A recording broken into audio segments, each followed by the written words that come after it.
السلام علیکم ورحمۃ اللہ وبرکاتہ۔ ناظرین، امید کرتے ہیں کہ آپ تمام حضرات خیر و عافیت سے ہوں گے۔ ہم ایک بار پھر آپ کی خدمت میں ایک سبق لے کر حاضر ہوئے ہیں۔ امید کرتے ہیں کہ آپ نے پچھلے اسباق کو پڑھ لیا ہوگا، سمجھ لیا ہوگا، سن لیا ہوگا۔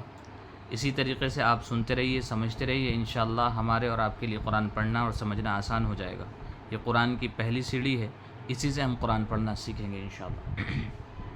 ہم نے پچھلے سبق میں یہ اعلیٰ صفحہ پڑھا تھا، نون خا یا ح با جیم با میم۔ امید کرتے ہیں آپ نے اس کو ریوائز کر لیا ہوگا، اور آپ اس کو ریوائز کر ہی لیں تاکہ انشاءاللہ یہ آپ کو سمجھ میں آ جائے۔ اب ہم بلا کسی تاخیر کے اس سبق پر چلتے ہیں۔ سبق شروع کرنے سے پہلے سب سے پہلے یہ بات یاد رکھیں، ہمیں اعوذ باللہ بسم اللہ ضرور پڑھنی ہے۔ پڑھیں گے نا؟ اعوذ باللہ من الشیطان الرجیم، بسم اللہ الرحمن الرحیم۔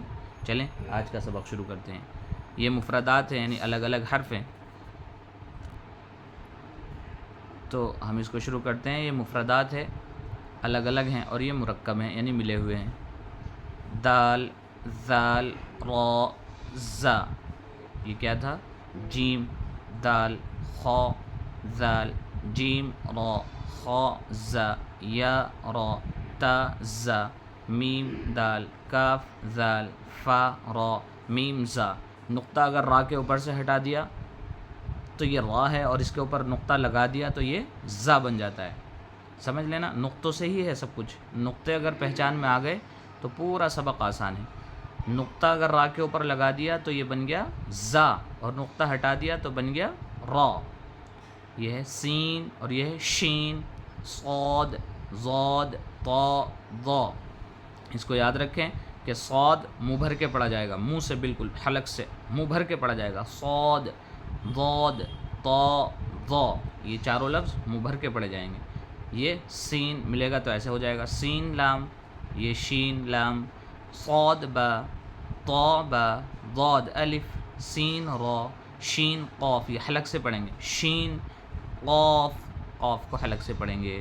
یہ ضاد یا، یہ ضا الف، یہ عین، غین، حمزہ۔ ان تینوں میں زیادہ فرق نہیں ہوتا، سیم سیم ہی ہوتے ہیں، بس نقطوں سے پہچان ہوتی ہے۔ نقطہ نہیں ہے تو عین، نقطہ ہے اوپر تو غین، اور نقطہ نہیں ہے اور ایسا ہے چھوٹا سا بنا ہوا تو حمزہ۔ عین زا، یہاں بھی نقطے سے ہی پہچان ہوگی۔ عین زا، نقطہ ہے تو زا، اور نقطہ زا کے اوپر ہے، اوپر کو تو زا ہے، اور نقطہ ادھر ہے تو غین، نقطہ اس کے اوپر ہے تو غین را، غین را۔ صاد عین، نقطہ ہے تو ضاد غین، نقطوں سے ہی ہے۔ یہ صاد ہے، یہ عین ہے، یہ ضاد، یہ غین۔ یہ با عین دال، یہ تا غین دال، یہ حمزہ ہے، یہ حمزہ الف کی شکل میں، یہ حمزہ واو کی شکل میں، یہ حمزہ یا کی شکل میں۔ یہ آج کا سبق ہے، اور اگلے سفر بھی بہت آسان ہے۔ اگلے صفحے پر دیکھیے گا، اس کو آج ہم جلدی مکمل کر لیتے ہیں یہاں سے یہاں تک، تاکہ ہم جلدی سے بہت جلد ہم حرکات کا بیان شروع کر دیں اور اصل بیان پر ہم آ جائیں۔ یہ فا ہے، یہ فا ہے، آپ کو یاد ہے۔ یہ قاف حلق سے نکلے گا، یہ واو، یہ میم، یہ مفرد ہے، الگ الگ ہیں۔ اب ہم اس کو مرکب شکل میں ملائیں گے تو ایسے ہو جائے گا، قاف واو، نقطوں سے پہچان ہوگی، فا واو، فا کے اوپر ایک نقطہ اور لگا دیا تو قاف، قاف سے ایک نقطہ ہٹا دیا تو فا، فا واو، فا قاف لام، قاف فا لام، یا فا، حا میم، کاف میم، لام میم، تا میم، تا میم تا۔ یہ آسان ہے، اس کو ایسے ہی پڑھ لیں گے۔ یہ امتحان ہے، یعنی ٹیسٹ ہے۔ جو کچھ ہم نے پیچھے پڑھا ہے یہ سارا اس کا نچوڑ اس میں ہے۔ اب ہمیں اسے سمجھنا ہے کہ ہم سے سمجھ میں آیا نہیں آیا ہماری یہ، تو اس کو دیکھ لیجیے گا، بہت آسان ہے، ٹیسٹ ہے ایک طرح سے ہمارا یہ کیا ہے؟ الف، یہ دو نقطے کائے کے نیچے تھے، یا کے یا، الف یا، اور اس کے آگے یہ کیا ہے؟ یہ ڈنڈا سا، یہ الف کی شکل ہے، یہ بھی الف ہے، الف کاف، الف یا، الف کاف۔ یہ کیا تھا؟ ایک نقطہ نون، اور یہ تین شوشے کس چیز کے ہیں؟ یہ سین۔ دیکھیے پوری شکل ختم ہو گئی اس کی، بس شوشے بچے ہیں، شوشے ہی ہمیں پہچاننا ہے۔ اس پر اگر تین نقطے ہیں تو بڑا شین، اور نقطے نہیں ہیں تو چھوٹا سین، سین، نون سین، تا عین، یا نون، واو میم الف، یا دال، را، یا کاف، لام عین، لام ہا، یا زا، کاف یا، الف واو، یا ذال، کاف را، فا تا نون، فا عین ہا۔ اس کو سمجھ لیجیے گا، فا تا، ایک نقطہ یہ بیچ میں کو ہے، نون کے اوپر ہے، نون، یہ فا عین ہا۔ اب اس کو پڑھ لیتے ہیں۔ الف لام ذال کاف را یا فا سین یا کاف فا یا کاف ہا میم.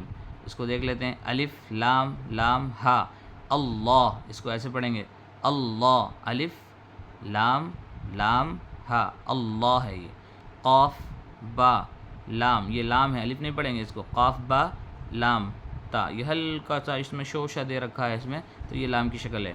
قاف با لام تا ہا میم، میم سین تا قاف یا میم، اس کو پڑھیں گے با اور یہ ہا، با ہا. جیم الف را تا، آگے پڑھ لیتے ہیں اس کو. میم نون سین جیم یا لام فا جیم عین لام ہا میم کاف عین صاد فا میم الف حمزہ کاف واو لام لام تا نون با حمزہ نون. یہ اس طریقے سے پڑھیں گے. امید کرتے ہیں کہ آپ کو یہ سبق سمجھ میں آیا ہوگا، اور آپ ضرور بھی ضرور ایک قاعدہ ضرور لے لیں ساتھ میں، اور آپ اسی طریقے سے پڑھتے رہیں، ریوائز کرتے رہیں. انشاءاللہ آپ کے لیے آسان ہو جائے گا. یہ جو سبق ہم نے شروع سے اب تک پڑھا ہے، یہ 2 سبق پڑھے ہیں. اس میں ہم نے ایک تختی نمبر 1 مفردات، یعنی الگ الگ حرفوں کو مفردات کہتے ہیں، یعنی جو الگ الگ الفابیٹ ہیں عربی کے وہ مفرد ہیں، اور جو تختی نمبر 2 ہیں یہ مرکبات ہیں، یعنی جو مل کر بنتے ہیں وہ مرکب ہوتے ہیں. مرکب سے بھی جملہ نہیں بنتا. جملہ یعنی سینٹینس وہ آگے آئے گا. اب تختی نمبر 3 سے شروع ہوگا کہ سینٹینس کیسے بنے گا، جملہ کیسے بنے گا. یہ مرکب ہیں یعنی ملے ہوئے لفظ ہیں. اور تختی نمبر 3 انشاءاللہ ہم بہت جلدی اگلے سبق میں لے کر آئیں گے کہ حرکات اس کو کیسے پڑھنا ہے. ابھی تک تو یہ سمپل تھے، سادے تھے بالکل، اس میں کچھ نہیں، کوئی حرکت نہیں، کوئی زبر زیر پیش نہیں تھا. یہ سمپل ایسے لکھے تھے صرف یاد کرنے اور سمجھنے کے لیے. اب اس پہ حرکت آئے گی زبر کی تو اس کی آواز کیسے نکلے گی، زیر کی آئے گی تو اس کی آواز کیسے نکلے گی، اور پیش کی حرکت آئے گی تو اس کی آواز کیسے نکلے گی، ہم بہت جلد انشاءاللہ اگلی ویڈیو میں آپ کو بتائیں گے. امید کرتے ہیں کہ آپ کو یہ ہماری چھوٹی سی کاوش پسند آئی ہوگی. آپ سے پھر درخواست ہے ایک بار کہ اگر آپ ہمارے چینل پر نئے ہیں تو برائے مہربانی ہمارے چینل کو سبسکرائب کر لیں اور بیل آئیکن کا بٹن بھی دبا دیں، تاکہ ہماری ہر آنے والی ویڈیو آپ تک بلا کسی تاخیر کے پہنچتی رہے اور آپ سبق کو یاد کرتے رہیں، اور اللہ ہم سے راضی ہو جائے اور ہم اللہ سے راضی ہو جائیں، اور ہماری دنیا اور آخرت دونوں سنور جائے. آپ آج کے لیے بس اتنا ہی. اپنا خیال رکھیے، دعاؤں میں یاد رکھیے پوری امت کو، امت مسلمہ کو. آج جمعہ کا دن ہے، درود شریف زیادہ سے زیادہ پڑھیے. بس آج کے لیے اتنا ہی. السلام علیکم ورحمۃ اللہ وبرکاتہ.